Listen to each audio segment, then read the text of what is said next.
All right, so I know that there have been a few questions, and I'm going to go ahead and throw it open. Please feel free to go ahead and ask any questions about any of these objects, both the surveying tools and anything else you see here that piques your curiosity. So in the beginning of your videoing, you spoke in a different language. Would you translate that? Okay. That is, in fact, Latin.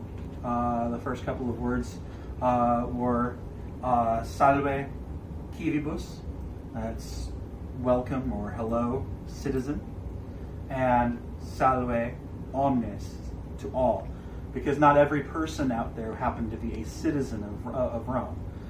In fact, being a legionary was one of the methods to become a citizen at different points in time. Also the auxiliary at different points in time. Allowed for citizenship as a reward for service. But being an individual who just happened to live in Roman territory didn't necessarily mean you were a Roman citizen. Okay, so then next you referred to yourself as something, and then you referred to local government or entity. Can you Absolutely. describe these beings? Well, for one, Perfectus Fabrum is basically the master of the camp and or the master of the workshop. This is the person who is responsible for the upper level engineering within a legionary encampment and legionary fortress. This is the person who's going to be handling the building and maintenance of artillery, any sort of siege works.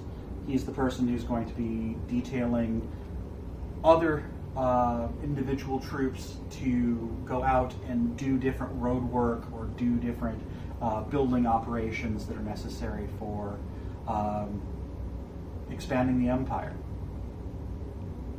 As far as the other names that I mentioned, the legate is the head of the legion.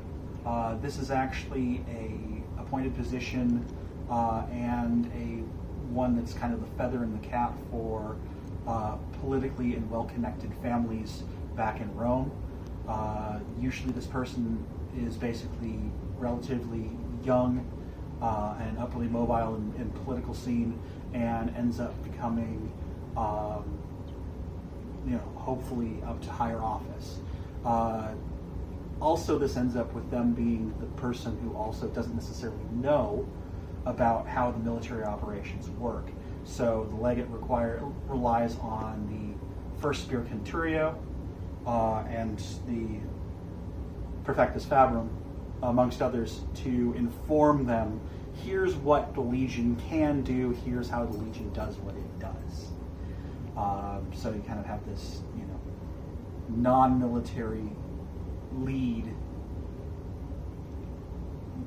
and a small group of followers and hangers-on that are surrounding that, and then you have the regular military, those that have survived the ordeals for potentially a term of service between 16 and 25 years, depending on what time during the Western Empire you're talking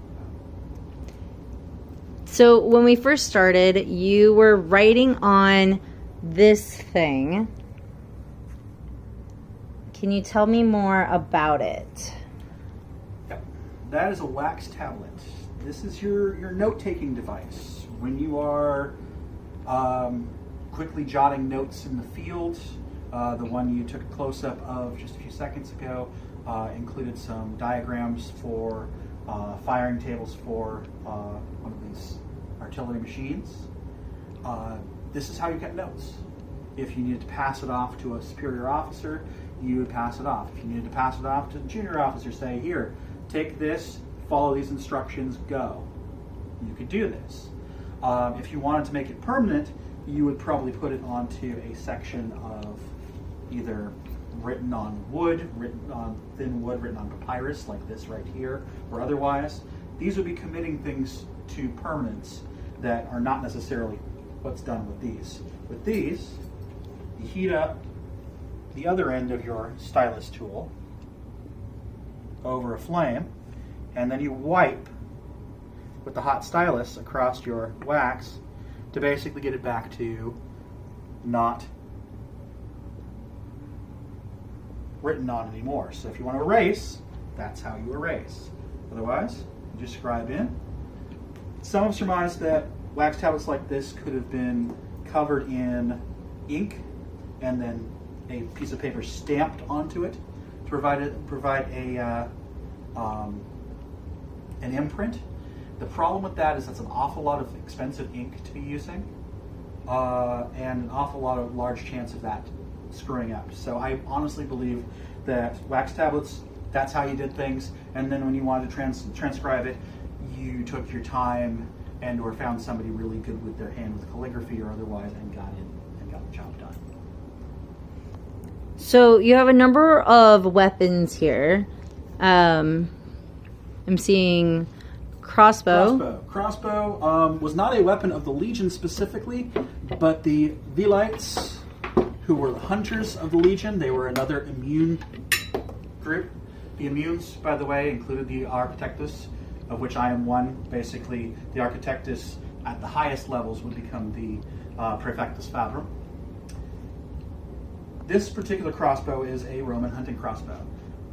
Placed like this, looking exactly like this, with this kind of baseball grip style handle, is seen on, I believe, a 3rd century bas-relief showing exactly, basically, this crossbow in this arrangement.